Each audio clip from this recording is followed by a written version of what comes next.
Look at this van. It's the color of a heart attack in a candy factory. And here we go. Boom, barefoot on the asphalt. That's some high-level French New Wave Goddard-style liberation. You see the toes? That's confidence. That's, I'm gonna rob you and I don't even need traction to do it.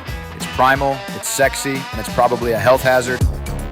It's lighting up because nothing says I just committed a series of B&Es, like a shared cigarette in a dark room. They're staring into the camera like they're judging your credit score. The pool jump, bitches in their lingerie, they're midair, they're living the dream while you're stuck in a 9-to-5 nightmare. Sabrina's got a gold dildo. She's looking for the safe, but she's also looking for her light. Priorities, mate, priorities.